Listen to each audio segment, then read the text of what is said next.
और ये उसी पर भरोसा करते हैं। मैंने तो यहाँ तक सुना है कि ये लोग दवाइयाँ, हॉस्पिटल, इन सब चीजों में विश्वास ही नहीं करते।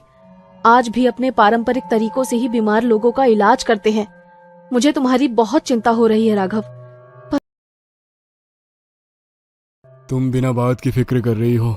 अरे ऐसा कुछ भी नहीं है, वहाँ पहले से ही एक हॉस्पिटल है, बस थोड़ा मेंटेन करवाना पड़ेगा, सब हो जाएगा, डोंट वरी। राघव सृष्टि से प्यार तो बहुत करता था, लेकिन वो जानता था उसे अगर अपने मकसद तक पहुंचना है तो इस इमोशनल कनेक्शन को यहीं तोड़ना होगा। सब कुछ छोड़ छाड़ कर राघव झारखंड की पहाड़ियों के बीच बने उस आदिवासी गांव में पहुंच गया था।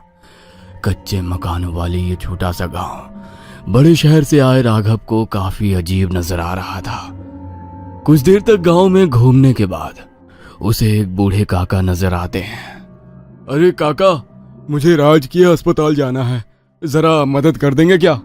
राघव की बात सुनकर बूढ़ा आदमी राघव को ऊपर से नीचे तक घूर कर देखने लगता है। क्यों जा रहे हो वहां? अस्पताल नहीं, मुर्दा घर है वो। जो वहां जाता है मुर्दे से भी बुरी हालत हो जाती है उसकी।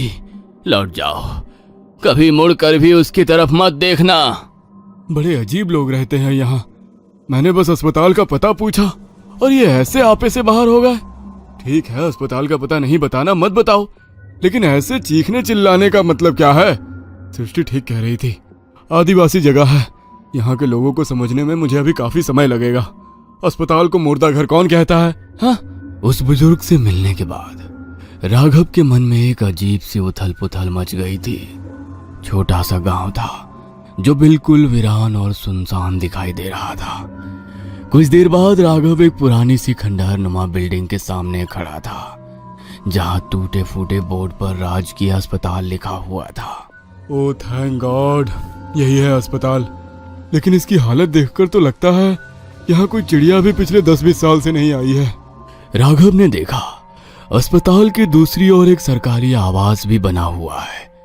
राघव ने सरकारी मकान में जाकर अपना सामान रखा और थोड़ी साफ सफाई के बाद उसे रहने लायक बना लिया।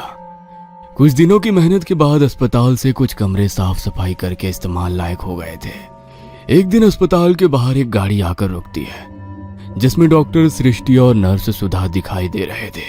राघव, हम दोनों भी तुम्हारे इस मिशन में तुम्हारे साथ हैं। अस्पताल हम मिलकर चलाएंगे, लेकिन अभी भी मेरे मन में बार बार यही सवाल आता है कि आखिर इतनी दूर ये गांव में आकर ही क्यों तुमने अस्पताल बनाया? सृष्टि, कुछ सवाल इंसान को कभी चैन से जीने नहीं देते, और मैं यहाँ अपने मन में उमड़ रहे सवालों का जवाब पाने के लिए आया हूँ। बचपन से ही मुझे कुछ अजीबोगरीब सपने बेचैन करते थे।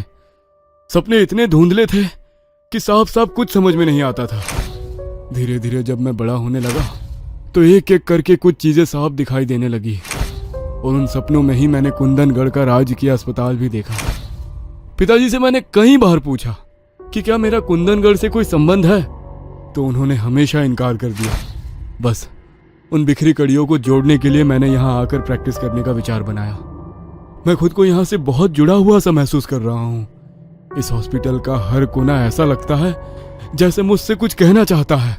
सृष्टि राघव से अलग नहीं होना चाहती थी, इसलिए काफी सोचने के बाद अब वो भी राघव के साथ हॉस्पिटल में काम करने के लिए अपने साथ एक नर्स सुधा को लेकर कुंदनगढ़ आ जाती है। हम क्या मुंह दिखाएंगे सृष्टि, वो लड़का हमारी जिम्मेदारी था। आदिवासी गांव है, पहले ही लोग हमारे इलाज करने के अंग्रेजी तरीकों पर भरोसा नहीं करते। ऐसे में अगर उन्हें पता लगा कि हमारे अस्पताल में हमारी नर्स के हाथों उनके बच्चे की मौत हो गई है, तो हम इस गांव से जिंदा लौट कर नहीं जाएंगे। मेरे पास एक आइडिया है, इस बच्चे की बॉडी को सील कर देते हैं और गांव वालों को यही बताएंगे कि शरीर में एक ऐसा इन्फेक्शन है जिसे यदि किसी ने भी छुआ तो उसे भी यही खतरनाक बीमारी लग सकती है, और इस बीमारी के कारण ही दिनेश की मौत हुई।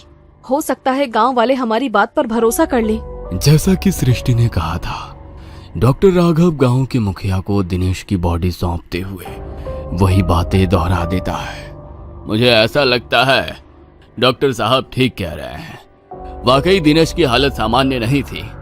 अगर डॉक्टर साहब का कहना है कि दिनेश को किसी को भी नहीं छूना चाहिए, तो हमें उनकी बात माननी ही चाहिए। कोई भी दिनेश की लाश को नहीं छुएगा। ऐसे ही बक्से में बंद करके ही उसका अंतिम संस्कार कर देंगे। मैं नहीं चाहता कि कोई भी महामारी इस गांव में फैले।